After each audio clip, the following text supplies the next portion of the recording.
Hi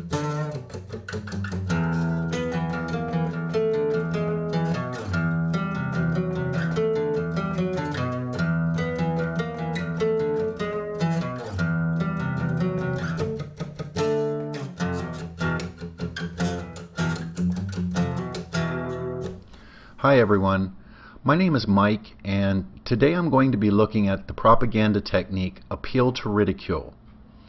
The propaganda game defines this technique of exploitation as an attempt is made to influence us to accept a certain proposition by poking fun at those who oppose the proposition. There are other definitions of appeal to ridicule, such as what is found on logicallyfallacious.com, which reads, presenting the argument in such a way that makes the argument look ridiculous, usually by misrepresenting the argument or the use of exaggeration. The form the argument takes is person 1 claims that X is true, person 2 makes X look ridiculous by misrepresenting X, therefore X is false. The propaganda game and logically fallacious have slightly different definitions, yet there is a core commonality. The propaganda game's definition of appeal to ridicule specifies poking fun at those who oppose a proposition, whereas logically fallacious indicates the argument itself as the target of ridicule. We are going to include both of these in our overview of this technique because they both deal with the ridicule involved in either the argument or the arguer. The appeal to the ridicule is paramount, the target of the appeal is incidental. On logicallyfallacious.com we find two examples of two sides of an existential argument. The first, from an atheist, reads, it takes faith to believe in God just like it takes faith to believe in the Easter Bunny, but at least the Easter Bunny is based on a creature that actually exists. The author of this example explains, comparing the belief in God to the belief in the Easter Bunny is an attempt at ridicule and not a good argument. In fact, this type of fallacy usually shows desperation in the one committing the fallacy. Another example on their site comes from a theist and reads, evolution is the idea that humans come from pond scum. The author explains, it is ridiculous to think that we come from pond scum, and it is not true. It is more accurate to say that we come from exploding stars, as every atom in our body was once in a star. By creating a ridiculous and misleading image, the truth claim of the argument is overlooked. In both of these examples, ridicule is used towards an argument, and an attempt is made to influence us based on that ridicule. Whether it be a reference to the Easter Bunny or to pond scum, the mockery that is used is unnecessary for an argument to be made, and generally the sarcasm or derision is offered due to an inability to offer a sound proposition. In the two examples here, the argument itself is used as the destination of exploitation. However, in many examples, it is the arguer himself or herself that is used. A very popular and frequently used term today is gaslighting. Gaslighting is a form of psychological manipulation that seeks to sow seeds of doubt in a targeted individual or in members of a targeted group, making them question their own memory, perception, and sanity. Using persistent denial, misdirection, contradiction, and lying, it attempts to destabilize the target and delegitimize the targeted's belief. This is, of course, a form of humiliation, although more concealed than blatant ridicule of an argument or the opposer of a proposition. Mockery is defined as something absurdly or offensively inadequate or unfitting. It is not therefore a stretch to say that questioning one's perception of reality is an accusation of inadequacy. Gaslighting falls into the category of appeal to ridicule because although it is used to question an opposition's sanity or to sow seeds of doubt, this is still of the same dismissive nature as ridicule. Whether person A pokes fun at person B, or person A ridicules person B's argument, or person A questions person B's mental health, the same intention is projected, which is simply to sow seeds of doubt and to attempt to manipulate another's perception of reality by casting shade. This projection of degradation differentiates this intention from the other 9 propaganda techniques found in the exploitation section of the propaganda game that have other objectives. Therefore, we will include gaslighting examples as appeals to ridicule for the sake of inclusivity and simplicity. Let's look at an example where appeal to ridicule and gaslighting are indistinguishable. This example can be found on the site www.aconsciousrethink.com. A family dog passes away and the child begins crying. The parent is unsympathetic and says, "I don't know why you're crying so much. You never really loved the dog. You're just acting like a fool and forcing some crocodile tears to get attention. You should be ashamed of yourself when I'm the one who is really sad here."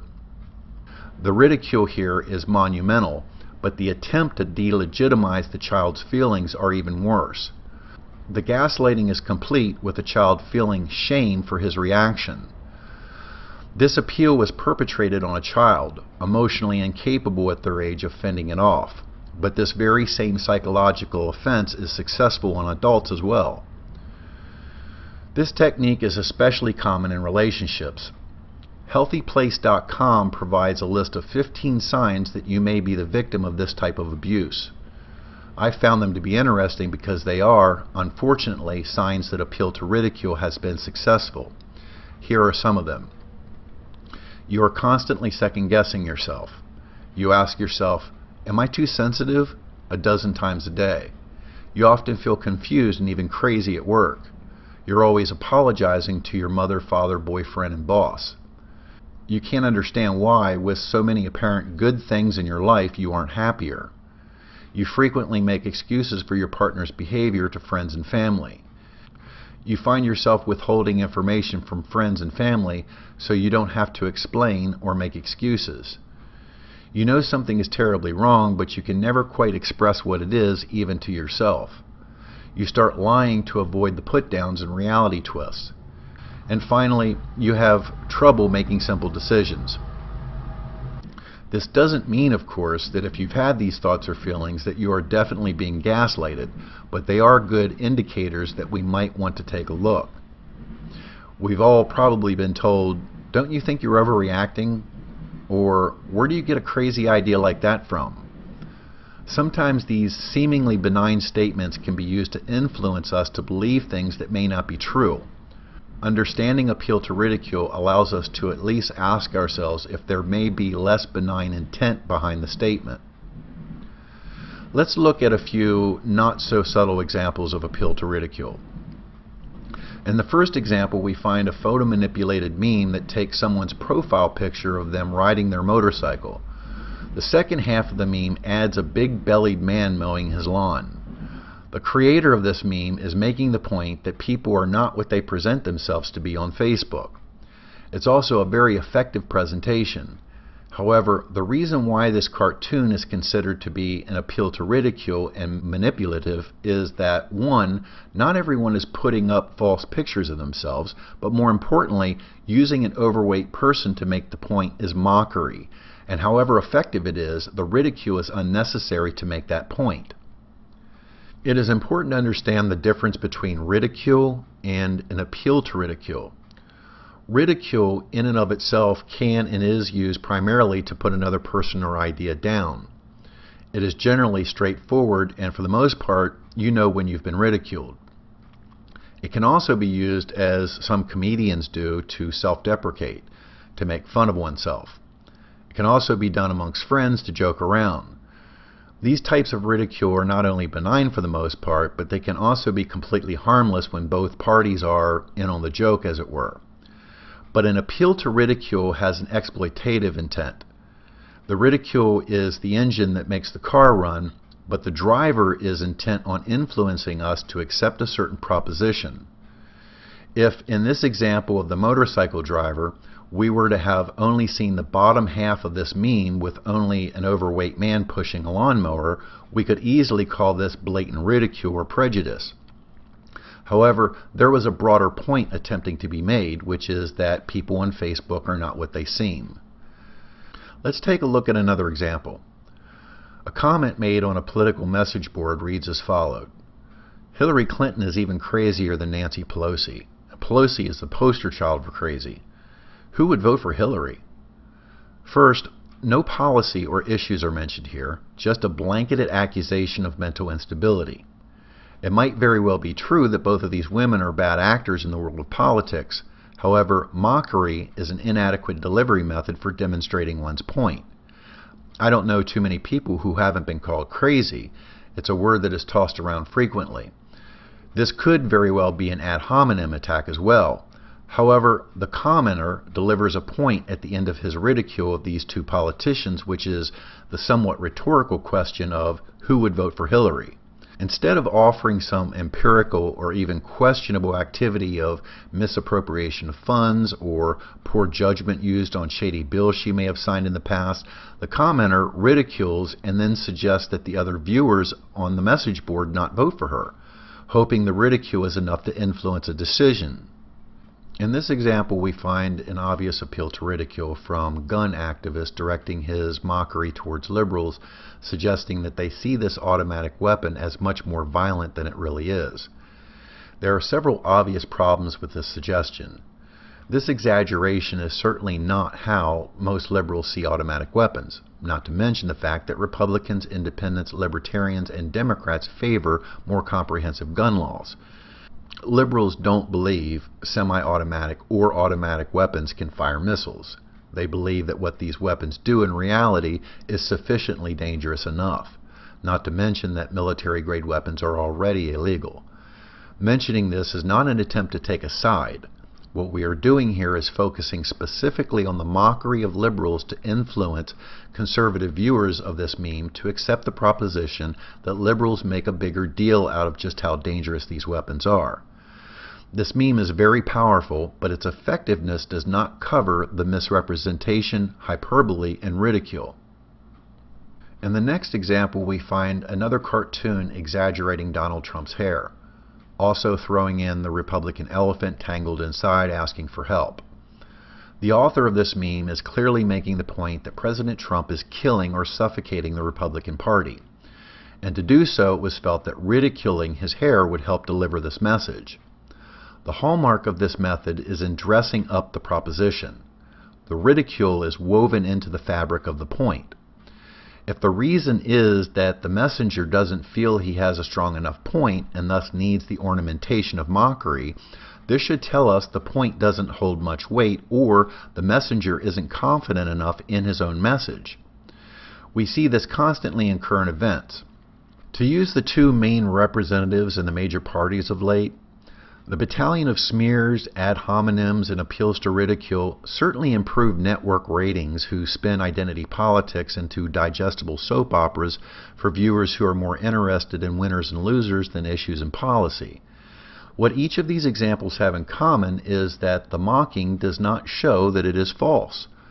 People have made good arguments that bad ideas should be mocked, but when the mocking is used to suggest falsehood without fact, then we find passive-aggressive appealing to more base inclinations. Here are a few examples of appeal to ridicule found on softschools.com and nizcore.org. Of course, we should all wear seatbelts, and we should wear diapers and drink from bottles too. Evolution? Yes, I believe that my grandparents were monkeys. Of course, that makes sense. Donald Trump wants to build a wall between here and Mexico. Maybe we should call it the Great Wall of Hatred. You shouldn't drink Starbucks coffee. It makes you look elitist. Sure, my worthy opponent claims that we should lower tuition, but that is just laughable. Support the ERA? Sure, when the women start paying for the drinks. Those wacky conservatives, they think a strong military is the key to peace. We find sarcasm, exaggeration, and mockery in these examples, as well as a hint of a fallacy defined by changingminds.org as poisoning the well. Poisoning the well is an attempt to discredit the other person before they speak, or discredit the topic or argument that they may support. This would include name-calling, talking about their lies, showing them to be unworthy or inferior, or how crazy they are. Changingminds.org goes on to say that by discrediting the other person, you are also effectively discrediting anything they say by reducing their authority. If the other person is there, a public attack forces them onto the defensive, socially obliging them to respond first to the attack and hence distracting them from their main argument. If the other person is not there, then they cannot defend themselves. Personal attack always has its hazards, and other people, especially rescuers, may well leap to their defense. Examples of poisoning the well include, well, Jane will tell you something else, but then she always lived on the other side of the tracks. Mike doesn't have a degree, but he does speak nicely, doesn't he? Only an idiot would consider Bill to have any useful opinion. Everybody knows that cold fusion is a proven impossibility. Jack, did you have something to say on this? So we should be able to see the overlap in all the examples mentioned so far. They may have their own flavors, but what keeps them in the same genre of exploitation is their use of mockery. To sum up, I'll close with an article left by a user from the Dash project found on Rational Wiki. The writer says, "Appeal to ridicule is a type of appeal to emotion, a logical fallacy which seeks to instill a particular emotion in the readers rather than address the intended issue. The appeal to ridicule is also called reductio ad ridiculum, or more strangely known as the horse laugh. That name is ridiculous, as this fallacy has nothing in common with horses, who spend most of their time grazing in the pastures and don't generally concern themselves with debating. And any laugh one may get is engineered solely to make your target look like an idiot. The biggest difference from humor and satire is that humor is funny, and while appealing to ridicule is funny for those who oppose the targeted opinion and group, it makes those guilty look like fools. This can be a difficult fallacy to avoid, as some people are clearly very uninformed, and pointing out their stupidity is a very tempting thing." Thanks for watching, and I hope this helps those interested in shedding some light onto this technique of exploitation. Stay tuned for other videos dealing with other techniques, and check us out on Facebook and Twitter by clicking the links below.